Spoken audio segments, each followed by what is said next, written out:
The gentleman has 10 minutes remaining. We got 10 minutes left, so want to tell us your view from the committee. Well, I appreciate the gentleman from Texas taking up this particular issue. I promise you, you'll get a few minutes to finish this one up here as well. Can I start just by moving off where we are for just 1 second and going back to my real love, which is still baseball.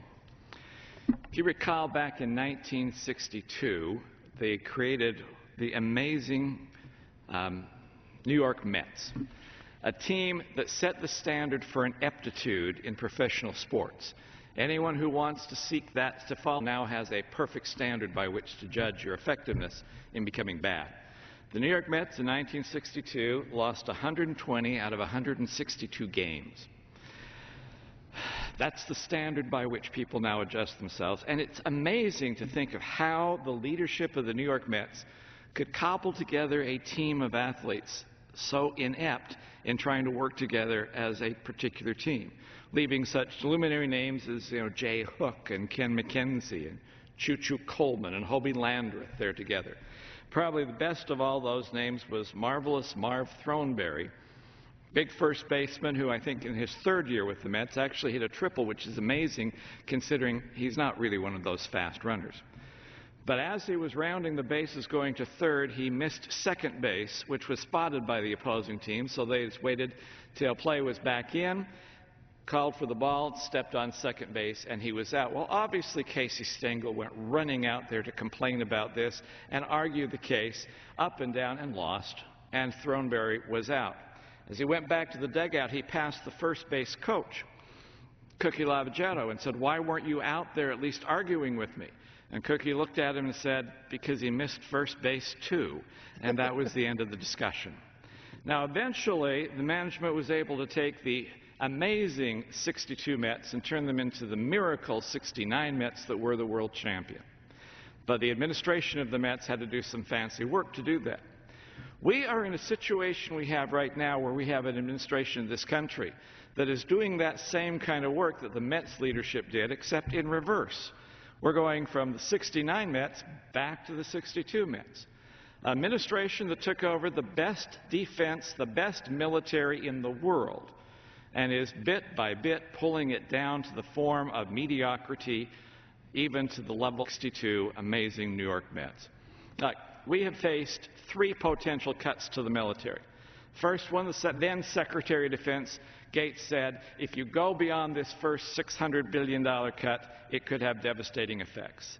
This administration took a second cut beyond it, and now what the gentleman from Texas is talking about is a potential of a third cut to the military.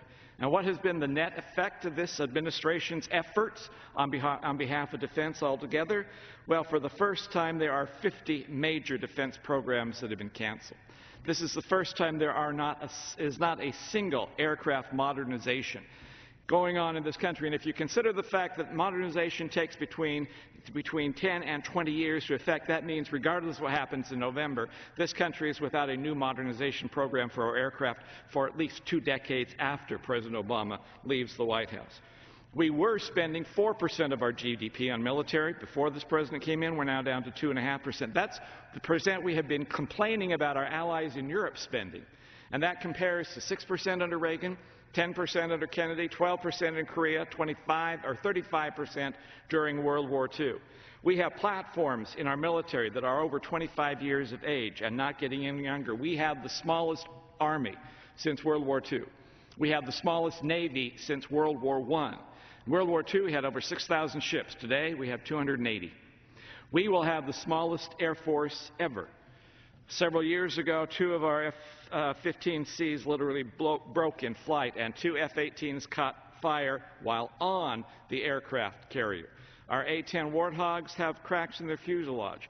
We only have 1 5th-generation fighter in production, while the Chinese and the Russians have a combined 12 fighter and bomber lines open for business.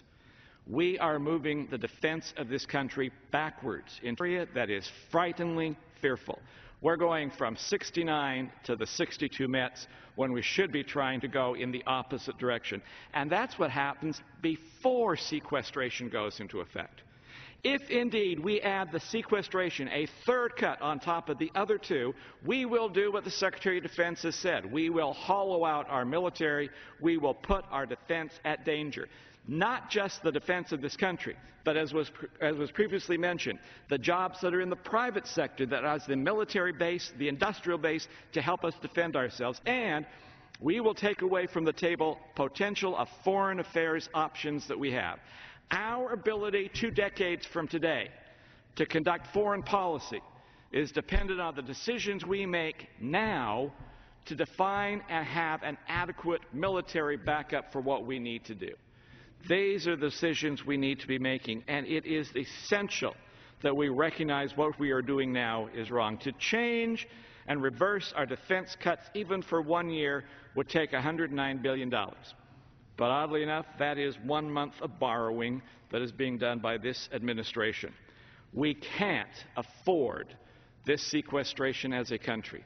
And I find it sad that the President of the United States will actually say that I will veto any effort to get rid of these automatic spending cuts, using the defense of this country as a hostage in a high-stakes battle with Congress over what our future tax policy will be. That is not what a good administration should be doing. That is